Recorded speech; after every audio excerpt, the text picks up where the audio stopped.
NCP যে রাজনৈতিক দলটি, গণভোট ইস্যুতে এই রাজনৈতিক দলের অবস্থান কোন জায়গায়?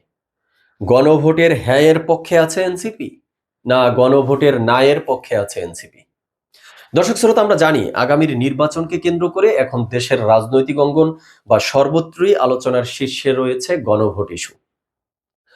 ডক্টর ইউনূসের সরকারের পক্ষ থেকেও গণভোটকে নিয়ে বিভিন্ন ধরনের প্রচারণা শুরু করেছে। পাশাপাশি আমরা দেখছি রাজনৈতিক দলগুলোও তাদের অবস্থান থেকে গণভোট ইস্যু নিয়ে আলোচনা শুরু করেছে। অর্থাৎ আগামীর নির্বাচনকে কেন্দ্র করে এখন দেশের সর্বত্র সোশ্যাল মিডিয়া থেকে শুরু করে এখন শুধু গণভোট ইস্যু নিয়েই আলোচনা, যে গণভোটে হ্যাঁ পাশ করলে কি হবে, না পাশ করলে কি হবে, ইত্যাদি ইত্যাদি।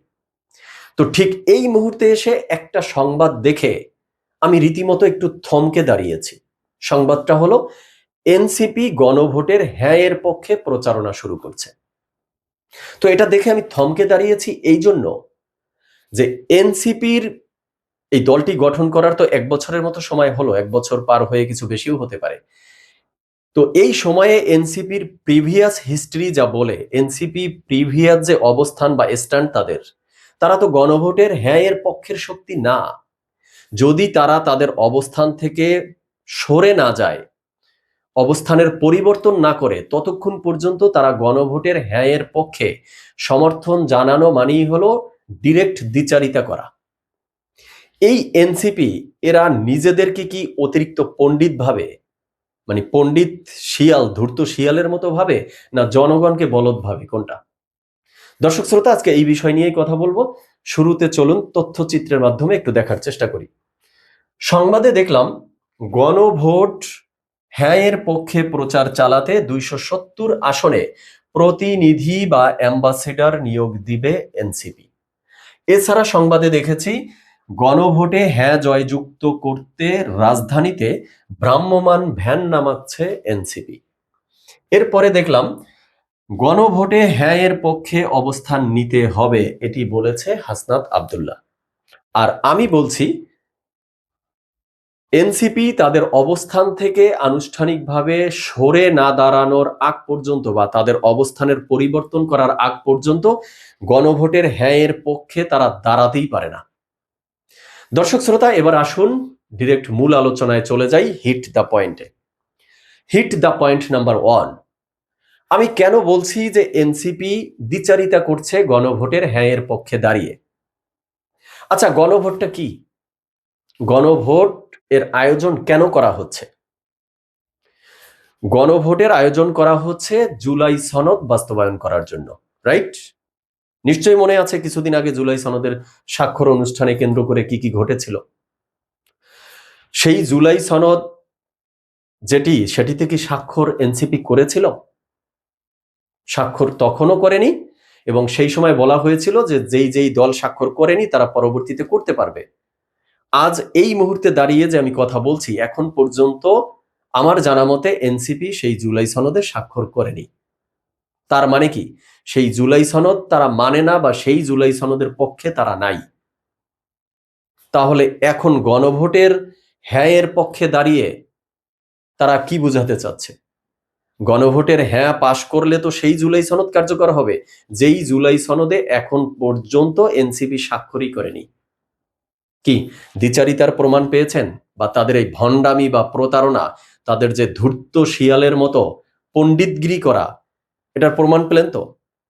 এবার সেই হিট দ্য পয়েন্ট নাম্বার 2। সেই জুলাই সনদে তখন এনসিপি স্বাক্ষর করেছিল না কেন? 3টা অভিযোগ তুলেছিল তারা। 1 নম্বর অভিযোগে বলেছিল যে জুলাই সনদের চূড়ান্ত খসড়া কপি তাদেরকে আগে দেখাতে হবে, না হয় তাদের সাইন নেওয়ার পরে এটিতে স্ক্রিপ্ট জালিয়াতি হতে পারে। 2 নম্বরে তারা বলেছিল যে জুলাই সনদে যে সংস্কারের দাবিগুলো এসেছে, সেখানে অধিকাংশ রাজনৈতিক দল তাদের মতো করে নোট অফ ডিসেন্ট দিয়ে রেখেছে, বা তাদের মতো করে একটা ভিন্ন মত দিয়ে রেখেছে। সেই নোট অফ ডিসেন্টের চূড়ান্ত ফয়সালা হতে হবে। 3 নম্বরে তারা বলেছিল যে নির্বাচনের পরে যেই দল নির্বাচিত হয়ে সরকার গঠন করবে, তারা যে এই জুলাই সনদ চূড়ান্তভাবে বাস্তবায়ন করবে তার নিশ্চয়তা কোথায়? সেই নিশ্চয়তা বা তার একটা সমাধান দিতে হবে, না হলে তারা জুলাই সনদে স্বাক্ষর করবে না। তাহলে এই যে তিনটা দাবি তারা করেছিল, তার মধ্যে উল্লেখযোগ্য হলো নোট অফ ডিসেন্টের বিষয়টা। এই সমস্যার সমাধান কি হয়েছে? হয়নি তো। জুলাই সনদ তো যে অবস্থায় ছিল সেই অবস্থায় আছে। তাহলে সেই জুলাই সনদকে বাস্তবায়ন করার লক্ষ্যে এনসিপি হঠাৎ করে গণভোটের পক্ষের শক্তি হয়ে গেল কি করে? এই বাস্তবতার ফলে এসে যে প্রশ্নটা দেখা দিয়েছে তা হলো, জুলাই সনদে সই না করেও হ্যাঁ ভোটের প্রচার চালাচ্ছে এনসিপি। তো এনসিপির অবস্থানটা কি বা অবস্থান কোন জায়গায়? আমি হিট দ্য পয়েন্ট নাম্বার 3-তে এসে এনসিপির অবস্থান সম্পর্কে বলতে চাই। এনসিপির অবস্থান হলো তারা নিজেদেরকে খুব ধূর্ত শিয়াল, নিজেদেরকে খুব পণ্ডিত মনে করে, আর দেশবাসীকে মনে করে বলদ।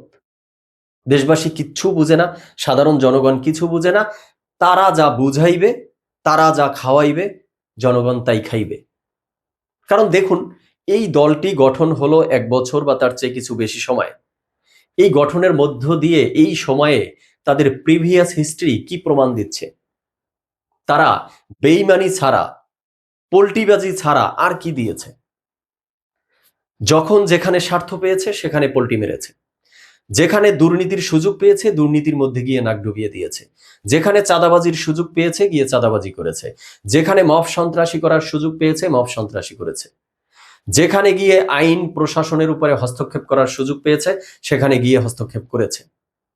শেষ পর্যন্ত এসে নির্বাচন যখন করা নাড়ছে, এখন শর্টকাটে এমপি হতে হবে, সেই এমপি হওয়ার সুযোগ জন্য দলের দ্বারে দ্বারে ঘোরা শুরু করেছিল। কোন দলের কাছ থেকে কতটা এমপি পাওয়ার একটা ভরসা পাওয়া যায়, যেই দলে বেশি পেয়েছে লাভ দিয়ে গিয়ে সেই দলের ঘাড়ে বসেছে। তো এই তো হলো এই দলের অবস্থান। এর বাইরে আর কি অবস্থান আছে বলুন? যে এই দলটি আন্দোলনের পর থেকে এই দেশের সাধারণ মানুষকে বা জাতিকে যেই স্বপ্ন দেখিয়েছিল, আশ্বাস দিয়েছিল, সবগুলো আলোচনায় না আনলাম, একটা গুরুত্বপূর্ণ পয়েন্ট একটু আলোচনায় আনি, যে তারুণ্যের রাজনীতি দিবে, নতুন রাজনৈতিক বন্দোবস্ত দিবে, বাংলাদেশের পুরাতন রাজনৈতিক কাঠামো ভেঙে নতুন একটা রাজনৈতিক কাঠামো তারা দিবে। তারা ডানপন্থী, বামপন্থী, উত্তরপন্থী, দক্ষিণপন্থী কোনো পন্থীর দিকেই ভিড়বে না। তারা বাংলাদেশপন্থী, গণতান্ত্রিকপন্থী তরুণের দ্বারা নতুন রাজনৈতিক সমীকরণ দাঁড় করাবে। তো কয়েকটা আসনে এমপি হওয়ার যখন মানে খাবার পেল, তখন ফাল মেরে গিয়ে সেই খাবার খাওয়া শুরু করলো, তাদের এমপি হতে হবে। এতদিন যা বলেছে সব কিছু বরবাদ, কোনো কিছুর দরকার নেই। তো এই দলকে পল্টিবাজি ছাড়া, গাদ্দার ছাড়া, বেঈমান ছাড়া আর কি বলবেন? এদের অবস্থানের মধ্যে আর কি আছে আমাকে বলুন। যেই জুলাই সনদ তারা চায় না, আজ পর্যন্ত স্বাক্ষর দেয়নি, সেই জুলাই সনদকে কার্যকরের জন্য যখন এখন গণভোট ইস্যু সামনে এসেছে, ঝাঁপ মেরে পড়েছে এখন গণভোটে হ্যাঁ জয়যুক্ত করতে হবে। আরে ভাই, একবার প্রিভিয়াস আপনাদের অবস্থানগুলো হিসাব করে দেখেছেন যে আমরা কি আমাদের অবস্থান থেকে আনুষ্ঠানিকভাবে সরে না এসেই গণভোটের পক্ষে বা হ্যাঁ এর পক্ষে লাফালাফি করতে পারি?